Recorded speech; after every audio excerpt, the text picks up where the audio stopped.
from the studio, I just want to say a little bit about us. This entire state, which now amounts to about 27 acres, and all its buildings were donated to the Commonwealth of Virginia by Corinne Melchers. And it became their property in 1955. And since then, we have become part of the University of Mary Washington, which is wonderfully beneficial.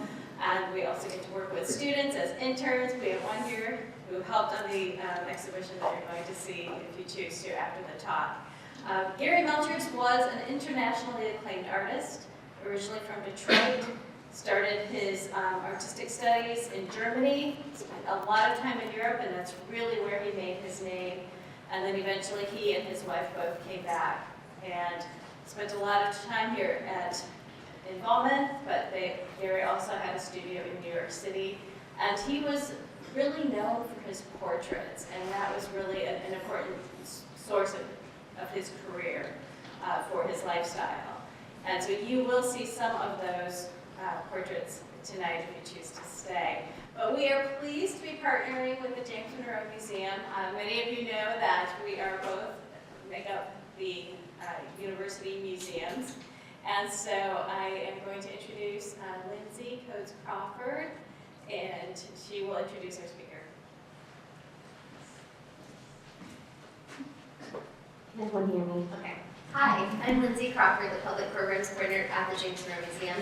I'm just going to pull up a very important bio for tonight. For those who don't know James Monroe, he is the last of our founding fathers.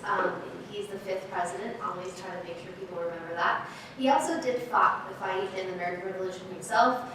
He's been deemed, at least at our museum, one of the first wounded soldiers because he would carry a bullet the rest of his life in his shoulder for his sacrifice for our country. A lot of times we talk about his impact of the American Revolution, ideals that he kept with him until his death, and you can even read about it in our papers at James Monroe. But a lot of times I was very excited to find this book because it talks about the women that were also involved with the revolution and the impact that they had. And a very specific, special woman tonight that you're going to learn about. And I was very excited to partner with Gary Melchers from the studio, a place I've also worked with, because there's a lot of intersectionality that exists within history, whether it was Gary Melchers, an artist from later in time, or James Monroe. So I would like to introduce our speaker for tonight, and thank you for coming. Cynthia Kierner is a professor of history at George Mason University in Fairfax, so not far from here, where she teaches courses on early American women and gender and disasters in history. She's the author of many books, including Scandal at the Czar, Rumored Reputation of Jefferson's America, and Martha Jefferson Randolph, Daughter of Monticello, Her Life and Times. Her most recent book, and one you'll be hearing about today, is Tory's Wives, A Woman and Her Family in Revolutionary America, which was a finalist for the George Washington Book Prize and a winner of the Julia Cherry Spurl Prize from the Southern Association for Women Historians. Kierner is a past president of the Southern Association for Women Historians. Is it SAW? You call it SAW? We call it a CWH. Okay. And she has served on several editorial boards, including that of the Journal of Southern History and Virginia Magazine of History and Biography. Her current book project is a biography on Joan Whitney Payson, the New York businesswoman and philanthropist and founding owner of the New York Mets. Please welcome our speaker for tonight.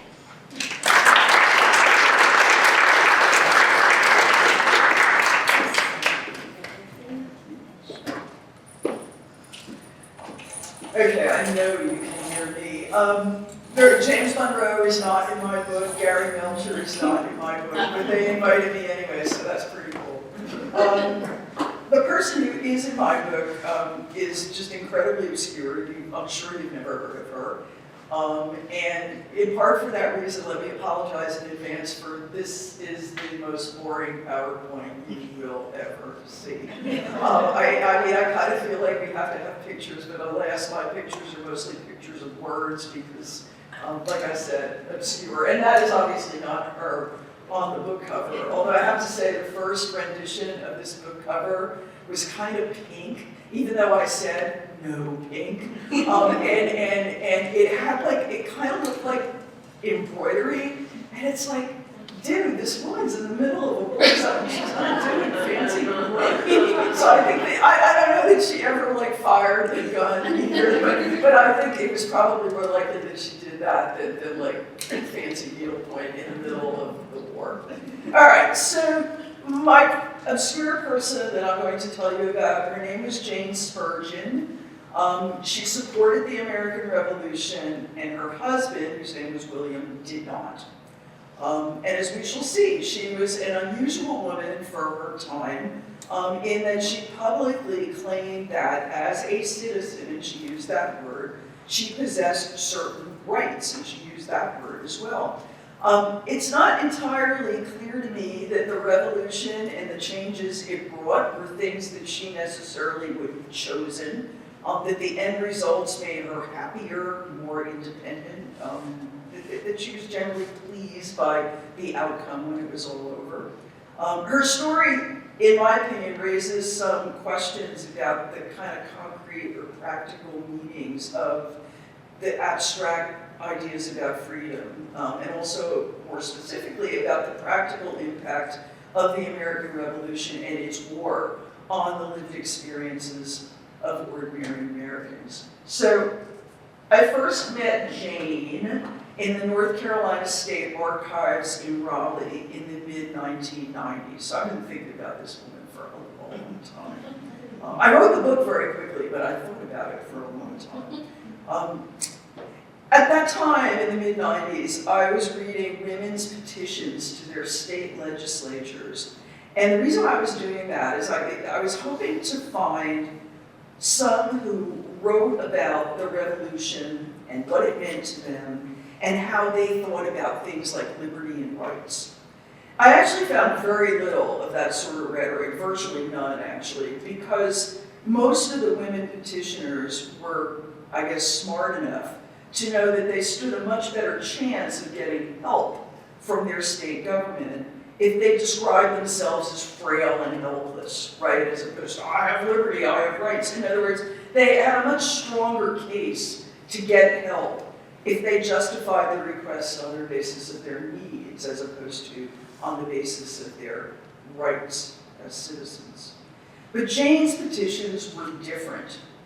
Between 1785 and 1791, in other words, the years after the war was over, she submitted a series of 3 petitions that I would describe as increasingly assertive. And in the very last one, as we'll see, she went as far as to criticize the government and the men who ran it, and to claim for herself, these are her words, the common rights of other citizens. Now, sitting here in 2026, that might not seem like a whole lot, but for a woman to use that sort of language in confrontation with the most powerful men in her state would have been extremely unusual, even radical at the time. Jane also boldly declared in one of these petitions that, unlike William, she had, quote, always behaved herself as a good citizen and well attached to the state government, unquote. In other words, as one of her neighbors put it many years later when she was being interviewed for a history book, Jane was, quote, as true a Whig as her husband was a Tory, unquote.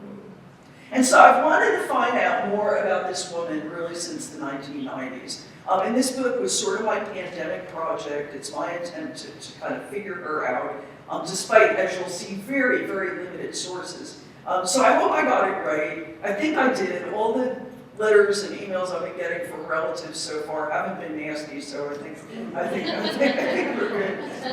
So first of all, some basic background. Jane Welborn Spurgin was born in Maryland in 1736.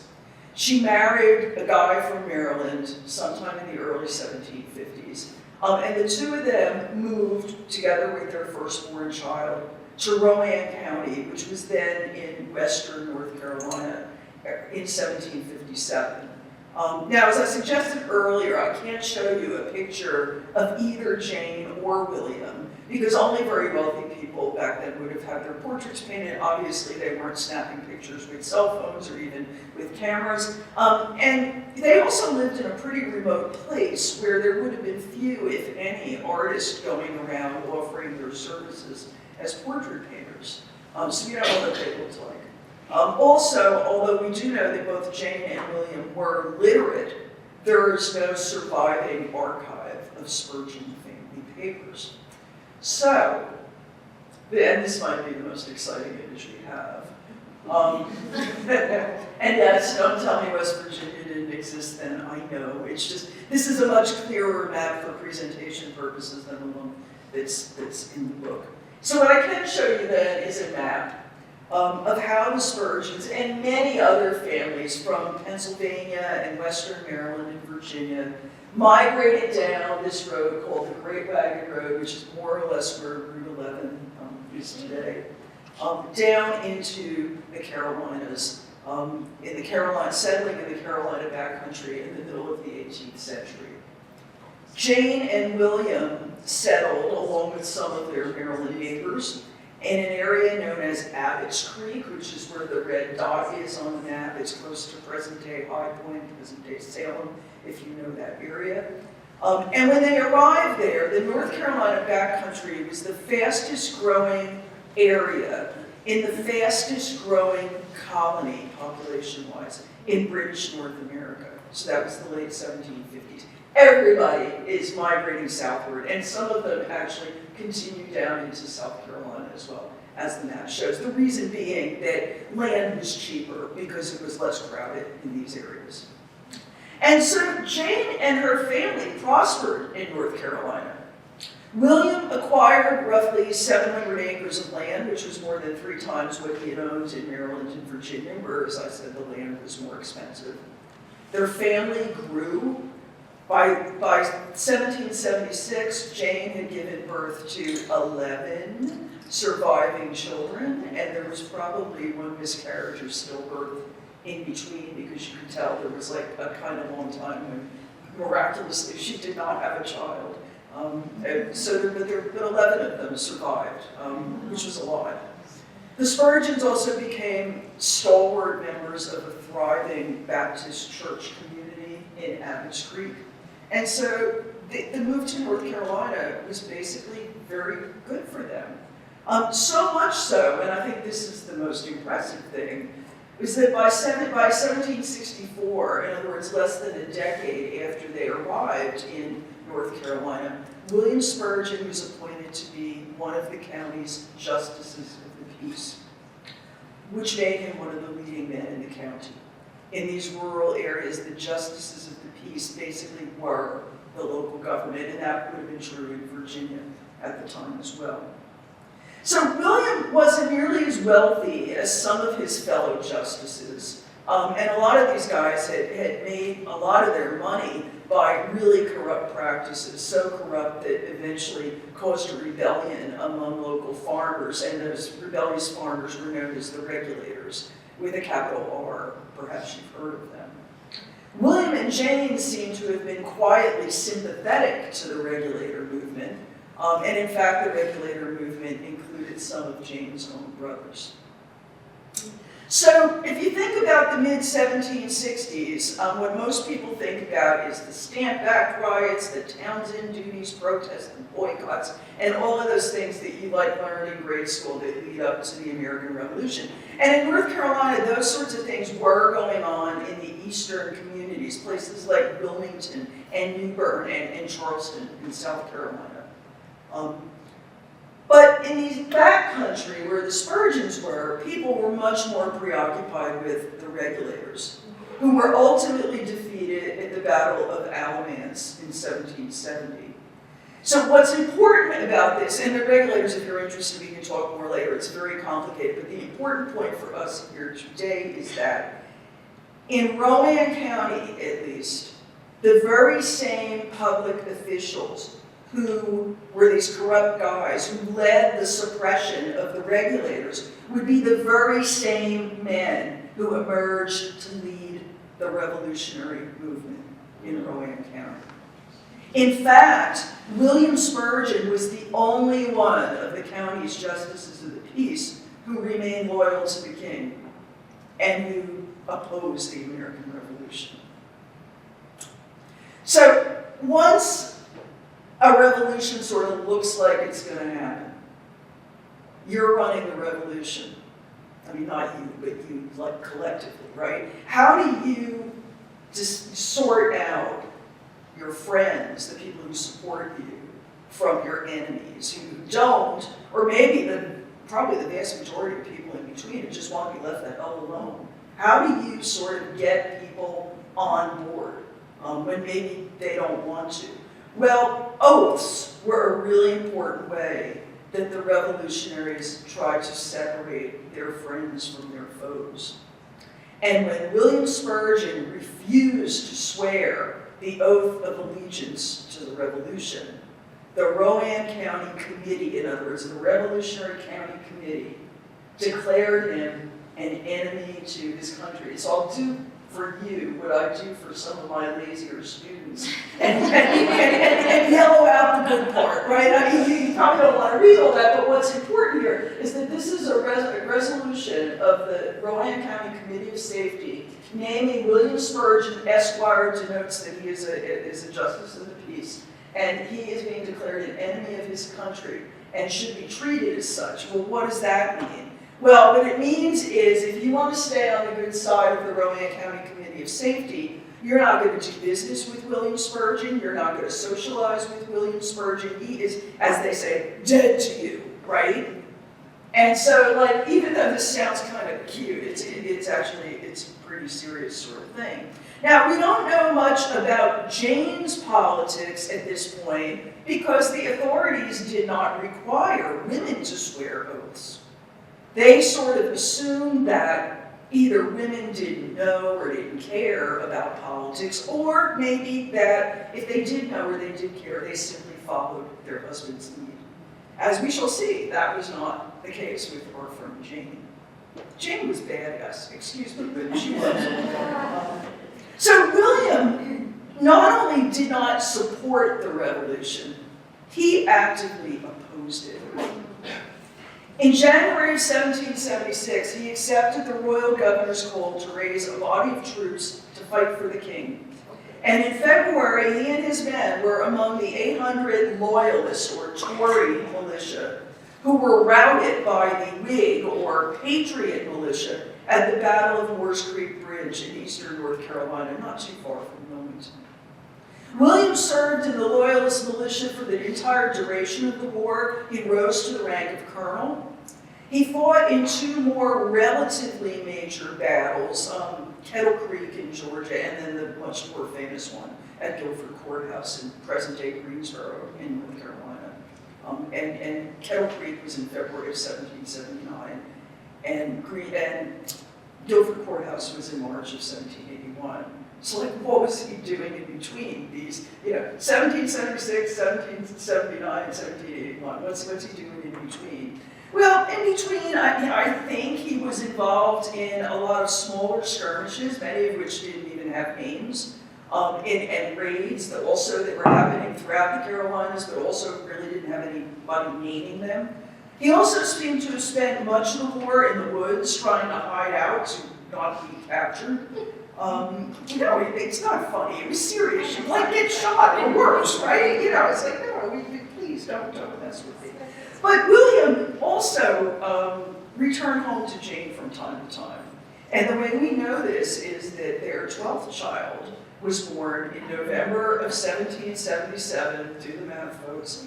And actually, they named him Josiah. They named him after North Carolina's last royal governor, which I think is kind of interesting.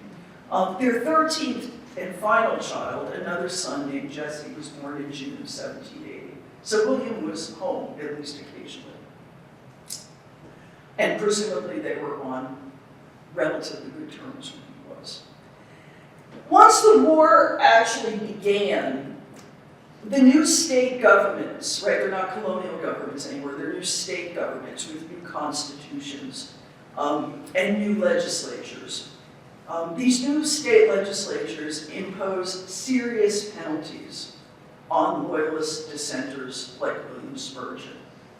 So in North Carolina, and it was pretty much the same in every state, men who refused to take the loyalty oath were subject to 4 times the normal rate of taxes, at a time when taxes were just always increasing. and were like unprecedentedly expensive, right, to pay for war-related expenses. States also enacted laws that officially banished men who refused to swear allegiance to the revolution. In other words, they said, you gotta leave. And sometimes these laws were rigorously enforced, sometimes not so much, but they banished them. And they also passed laws that confiscated their property.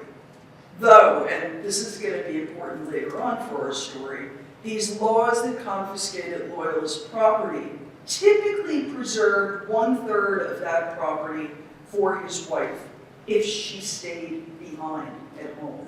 And the reason for that is that the common law of marriage, English law that remained in force in America both before and after the Revolution, guaranteed this widow's third to women after their husbands died, basically so that they wouldn't end up going on the 18th century equivalent of welfare, right? I mean, they didn't want like widows starving in the streets or anything like that. So they got this third of the husband's property for the use during their life. Now, William was a particularly notorious Tory in North Carolina. And of course, no one's ever heard of him today, right? But again, I'm yelling for you guys.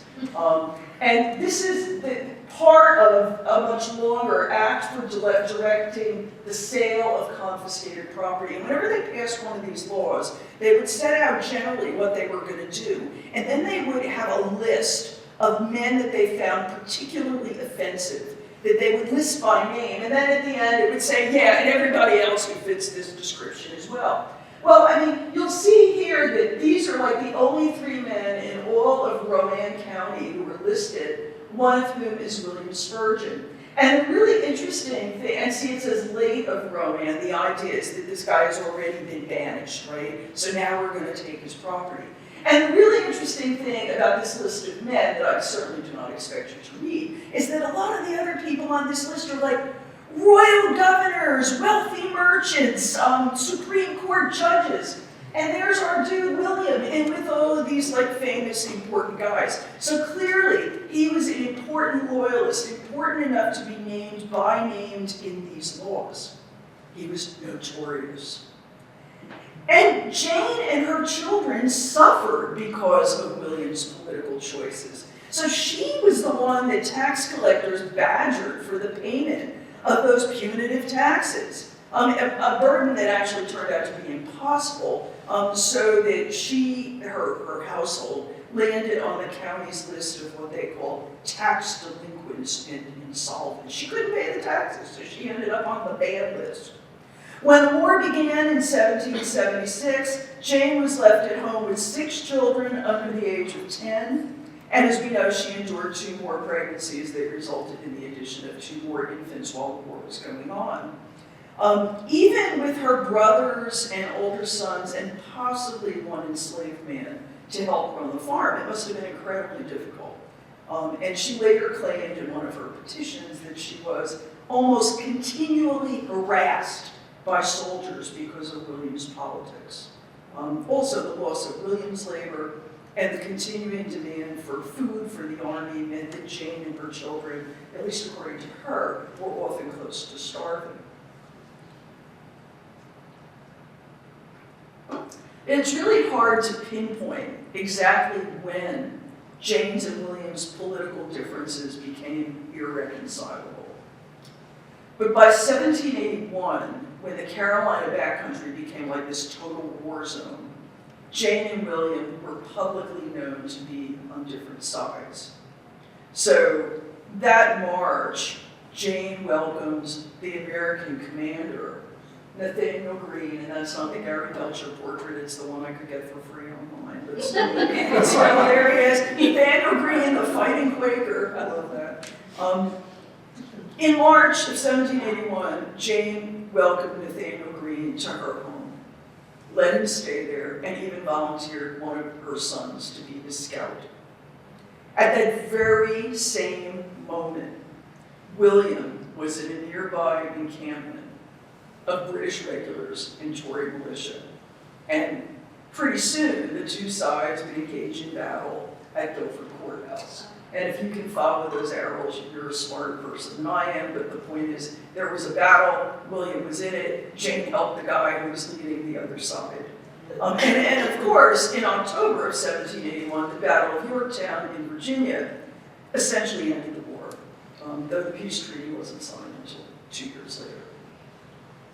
So the end of the war was obviously important. It secured American independence, after all. But it left Jane Spurgin, and I would imagine a lot of other people, with some important unresolved problems. William didn't return home after the war. But even though he was officially banished, he was still in North Carolina.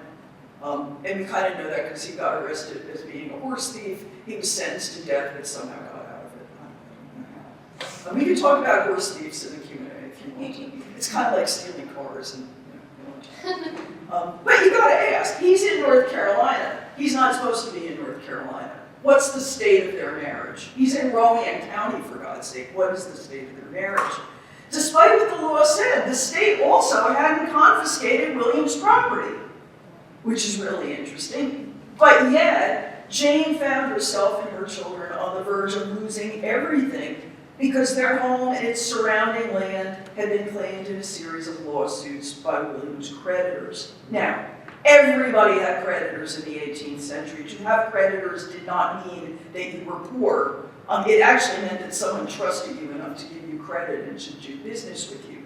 But the problem here was that William was a banished outlaw. And because he was a banished outlaw, he had no standing to contest these lawsuits, or for that matter, to file lawsuits against anyone who might have owed him money, which of course, if he could have collected that, he could have used that to pay his own debts. All of this meant that Jane and her children could have very easily ended up homeless because William's creditors sued and they basically got settlements that said, yeah, this guy owes you money, take his land. And it was the desire to save at least a portion of her family's land that led to these remarkable petitions that I discovered in the archives in Raleigh that she submitted to the state legislature. And now we're going to have some more sexy imagery. And again, it's not yellow, but I cut out the tasty bits for you. So in December 1785, Jane asked North Carolina's lawmakers to recognize her right to her widow's third of William's property. And I like to call this petition the legalistic petition. In this petition, she's saying, this is what the law says, and so you have to do this. She said that William was politically dead, and that she did not expect him to return home to, quote, assist in the maintenance of herself and her 8 small children. By my count, she probably had about 6 small children at this point, so she was like kind of playing up that helpless woman part a little bit there, you know. She'd get over that pretty soon, though. She cited the law's provision for, she actually quotes it, the wives, widows, and children of any person whose estate is or may be confiscated. And then she went on to explain about the multiple lawsuits that threatened to deprive her of that very property that the state guaranteed to her. And at this point, she's very trusting. She trusts the law, she trusts the state, she trusts the guys in the legislature. And so she ends her petition by saying that she submits her problem to, quote, the humane and upright disposition of the General Assembly. So she must have been both very surprised and very angry when the Assembly rejected her petition. So she goes back to Rowan County, sweats it out for a while, and 3 years later she tries again. And the cool thing about this petition, 2 cool things. First of all, we've got her signature there. And secondly, she gets about 75 men in her neighborhood to sign in support of her. And what's really interesting, insofar as I could track who these men were, again, very obscure people, there's no political correlation at all. Some of them were revolutionaries, some of them were Tories, some of them were just neutral. It was clear that they were supporting her not because of her patriotism, but because she was a poor woman with 8 small children, or however many children she had at that point. So in this petition, though, she's more indignant. She told of the various hardships that she and her children had suffered because of William's, as she put it, bad conduct. And she also took a more critical view of the state and the men who ran it, demanding this time rather than expecting that its officials would act honorably. And she says, quote, "Other women in the same circumstances are not treated in so hard a manner." And then she goes on to say, "Nor can your petitioner believe it to be the meaning of the law to make the wife and children entirely miserable on account of the husband and father's transgressions." So in other words, man up, guys. Man up. And so this time, a legislative committee actually did endorse the passage of the law to help Jane and other women who found themselves in similar circumstances. Unfortunately, though, well, actually fortunately, because then we get the third petition. Anyway, the Assembly never acted on the committee's recommendation.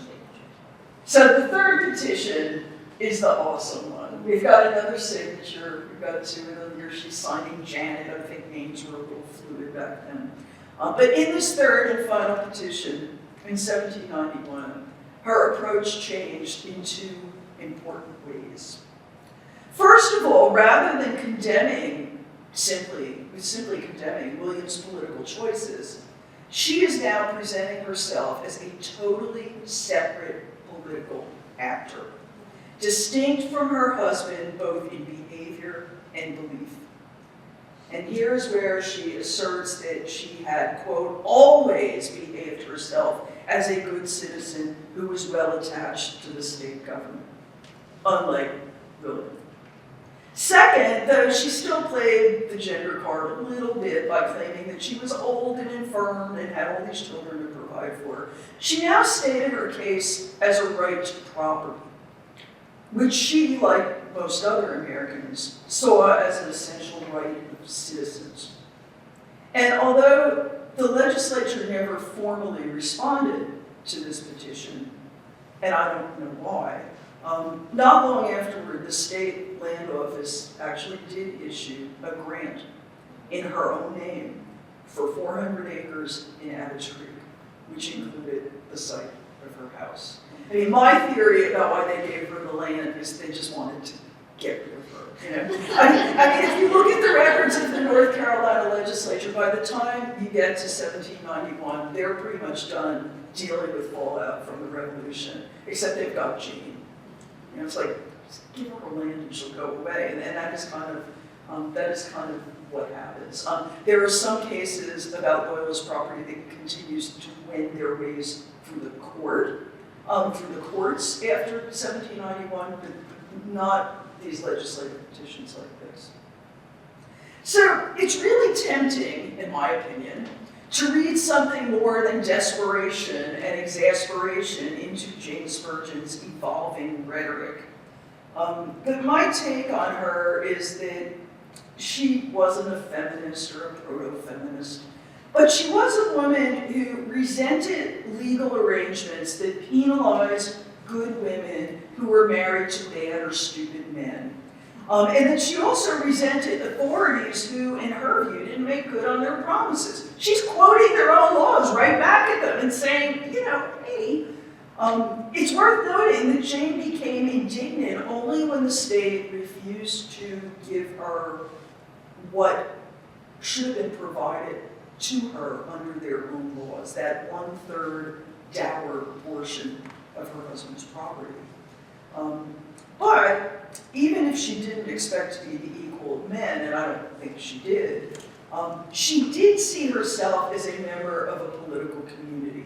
She saw herself as someone whose problems and concerns merited the sympathy and the attention of the state's elected governors. And that's kind of a big deal, in my opinion.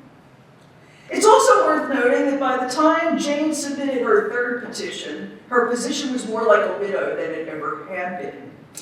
She was now an abandoned wife, and her relationship with William was effectively over. In November of 1787, William became a daddy yet again. But Jane was not the mother of his new infant son. who was born to, right? I love that. Who was born to a woman named Anne Bedsole Ruddock. And she was a much younger married woman who had previously lived with her husband, or Solomon, and their 5 children on the Virginia side of North Carolina's northern border. William and Anne's relationship probably, I think, began when he was on the run and hiding from his Whig enemies during the 1780s.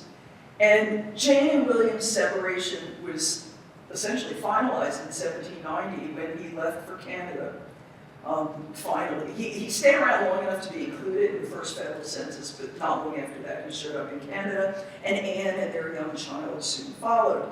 And William and Anne lived together as husband and wife and had 3 more children together in Canada. Yeah, running away, you really can reinvent yourself, you know.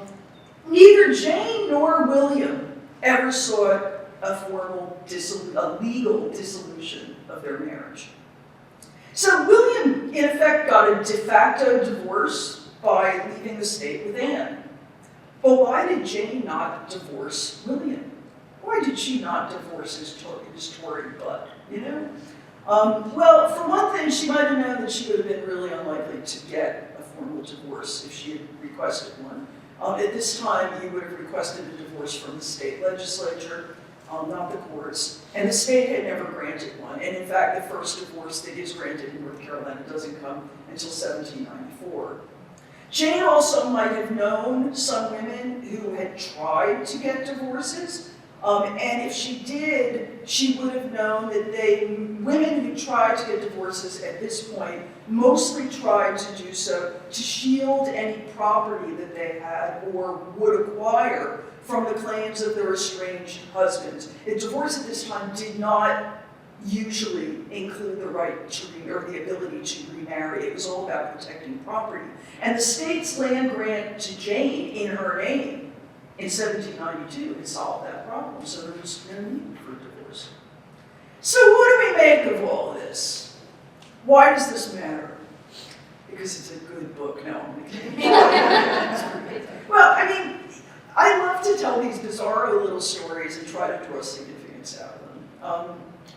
And so I think that, for one thing, the Spurgin story gives us some good insights into the impact of war, or this war, on family life, beyond the sort of obvious ones, the cliches, right? Obviously, people are separated from each other. People die. There are economic scarcities. We know all that, but on a granular level, what is the impact?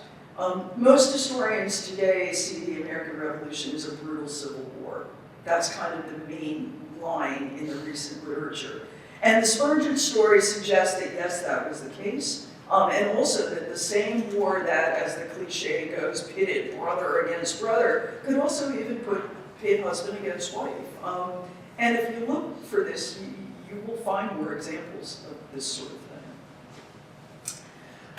We might also ask whether the disorders of war might have provided a convenient opportunity for people in unhappy marriages to go their separate ways.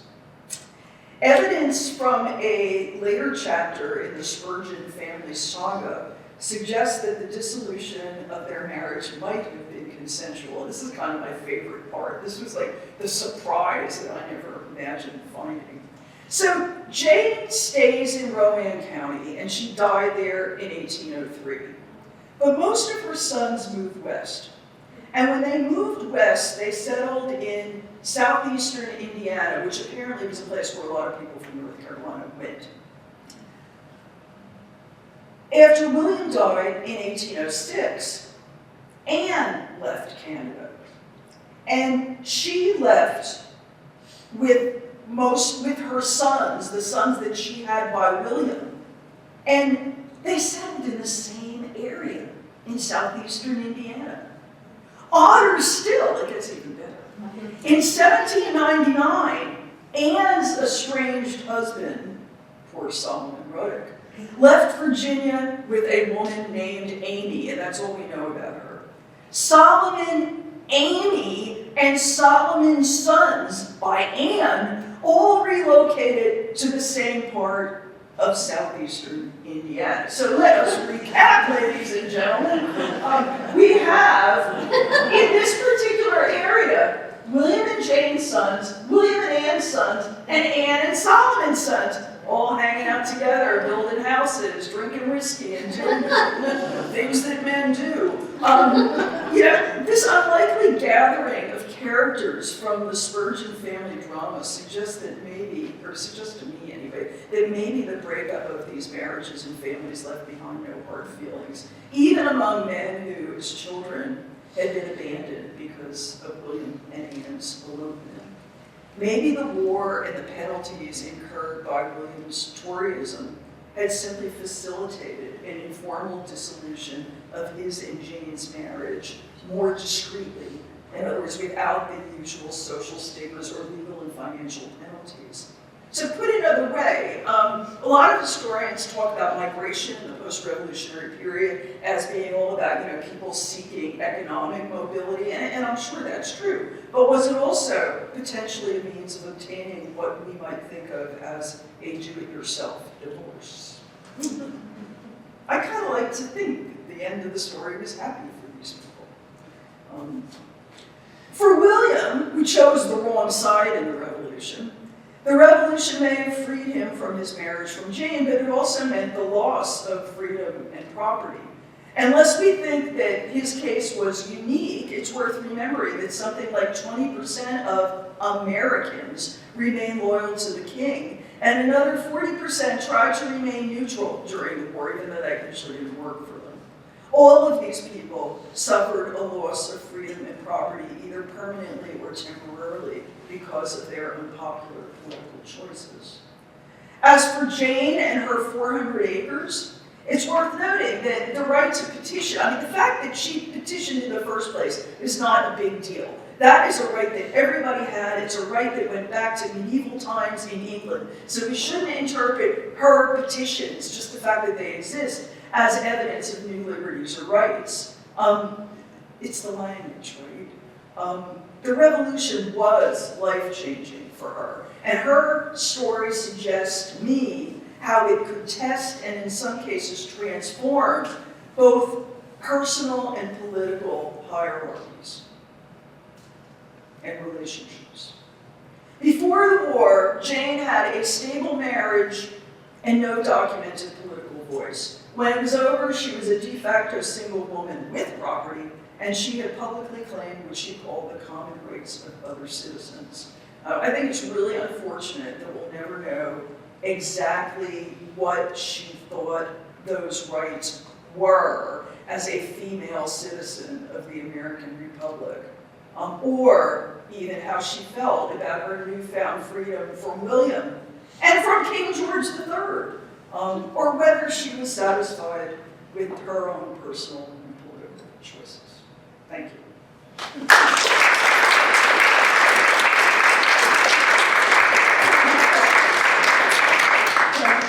Yes. Yeah. I'm gonna take the microphone for. Oh, okay, all right, yeah.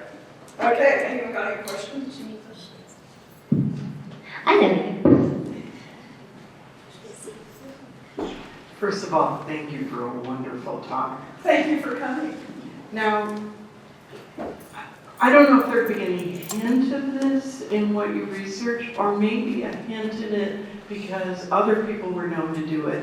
But I did wonder while you were speaking if it was possible that William and Jane agreed together to take opposite sides in the hope of preserving one or the other, getting to preserve the property for their children. That would have been really cool if that did happen, wouldn't it? That would have been really. I think the way that usually worked in families where the men were Tories is that the wife very often would remain behind because that was a way of preserving at least some of the property, as the law showed.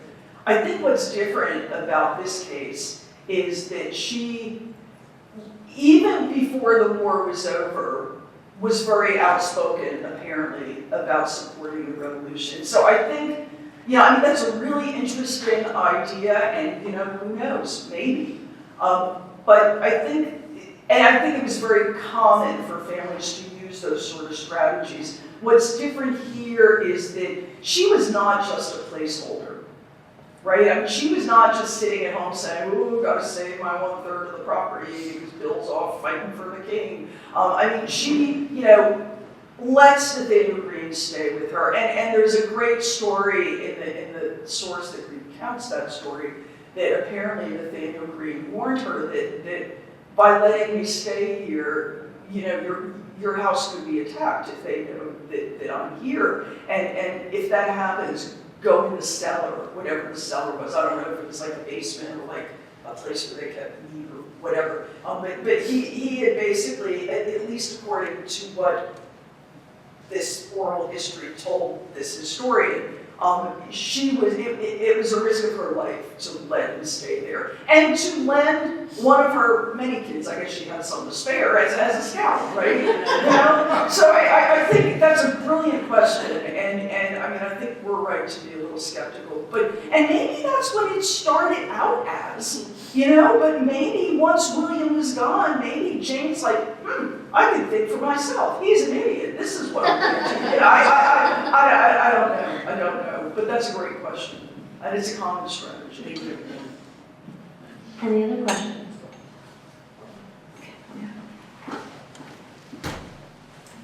Sorry. Fantastic talk. I really enjoyed that. I'm really curious more about General Nathanael Greene and how did he happen upon her doorstep? Her house was the nicest house on the block. I mean, well, there were no blocks. I know. I'm using just as a proverbial phrase. I'm just kind of curious what you researched with how it was that he ended up at her house, and I mean, he's such a notable person in the American Revolution, and how he would happen upon her house and the exchange and the militia staying in their yard, and are they helping themselves to the chickens and the dairy cows and things like that? I'm just kind of curious about it. That is a fabulous question. That is a really good question. And I actually never really thought of that before. But so first of all, I mean, we can think about Nathanael Greene as being, one of the most successful generals of the American Revolution. Before Guilford Courthouse, he's not really that big a deal, okay? I mean, he's obviously important and he's competent and all of that, but I mean, I think that most of his kind of glowing reputation sort of comes later. So that's one thing. The other thing is that, okay, so one of the kind of challenging but also kind of fun things about writing this book is there are virtually no sources. So my sources were basically, my direct sources about Jane was that one little story in a history that was written by a resident of the area based on kind of oral history, like in the 1830s or 40s. The 3 petitions and Tombstone. That's her tombstone. It's in the middle of nowhere even now. I drove all the way there with a friend, and there was a sign that said no trespassing. I'm like, the hell with that. I'm kidding. but it's like, you look out while I get the picture. So I don't have that information. And in fact, I looked through the Nathanael Greene papers, which are published and really easy to access. And you can kind of tell when he was in the area based on how he's like heading his letters, Rowan County, Abbott's Creek. I don't remember exactly, what he says, but he never says I'm at Jane Spurgin's house. And so it is really interesting to think, did he go there because she had a reputation as being as big a Tory as her husband was a Whig, as big a Whig as her husband was a Tory? Or does she get that reputation because General Greene stays there? So I really don't know the answer to that question. I don't think it's necessarily the best house on the block. I think it was probably an above average house for Rowan County, but these were not the wealthiest people, neither were they the poorest people. The only other thing that I would say is that if he truly wanted to be in the Abbots Creek area, that was a relatively less prosperous part of the county, so maybe it was the best house there if he wanted to be specifically there. Did you hear that? That was a great question. Thank you. That was a great question. I have one over here. All right. Okay, fine. Thank you for the insight you gave us on the radio article, one of those times. Like you said, it's hard to get information. How you have found it is amazing too. I have to find that. Oh, you don't know about findagrave.com? But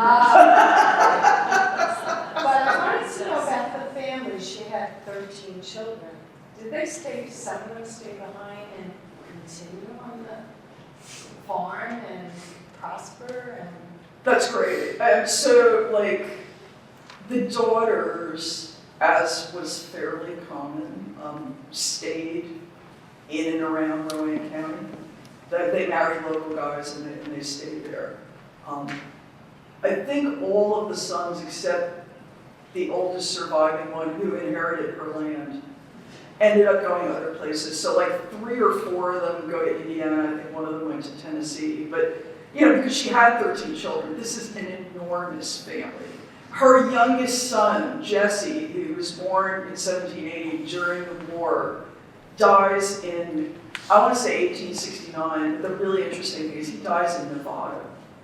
So I mean, they're it's like the Spurgin diaspora, right? I mean, they're everywhere. And so I've actually gotten letters from, I'm from the Kentucky branch of the family. It's like, I had lunch with the guy who lives in Alexandria. Yeah, I'm a Spurgin. Let's have lunch. It's like, okay, fine. It's just. So, I mean, a lot of them do this kind of, quintessential post-revolutionary go west, whatever. And some of them eventually end up in places like Missouri and Nevada. And the guy who ends up in Nevada is like super interesting and I think would be a good book on his own. He, at various times, says he's a physician, which we all know is a little dodgy in the late 1800s. I mean, it's like really, what do you have, like leeches or snake oil or whatever. And then at one point he says he's like a minister, and at one point he's living in the Mormon community of Nauvoo in Illinois, which is a precursor to Salt Lake City. So like some of these people, they're out there doing interesting stuff. But I think the fact that so many of them end up in Indiana, that to me is just absolutely fascinating. And I don't care like how big your farms are. If you really hated, like the guy who went off with your mom, would you really settle in the same county as your half siblings? Whatever.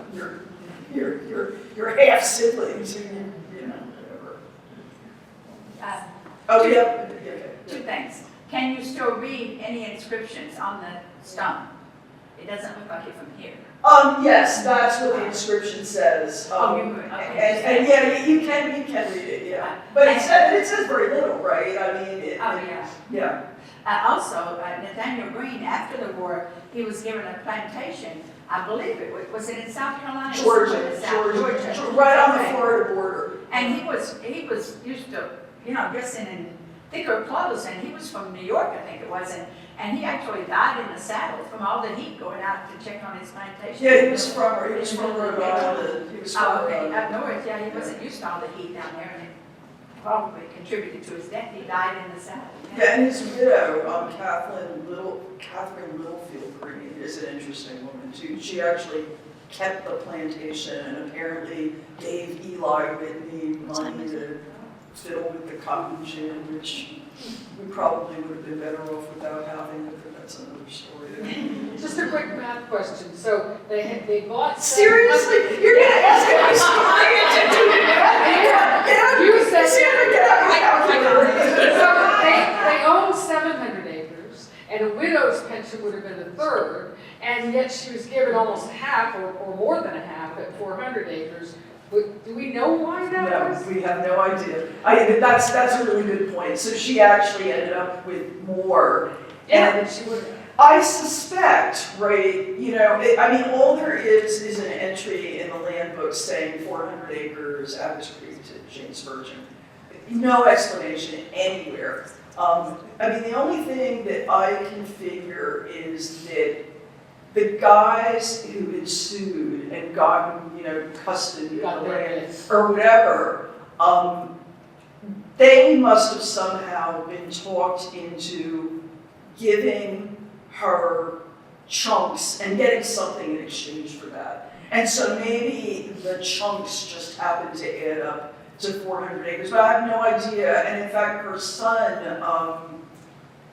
Joseph, the one who inherits the land, one of the other sons inherited some of the land as well. I think maybe 2 or 3 of them did, of that land. And Joseph bought them out and then continued to add more land. So he actually becomes prosperous by the standards of antebellum North Carolina. He does a term, I think maybe in the state senate or something like that. And so, but I think it's 2 of the brothers that he buys out, and they go elsewhere as well. We have time for one more question. No, 3 first. Well, thank you so much for coming out.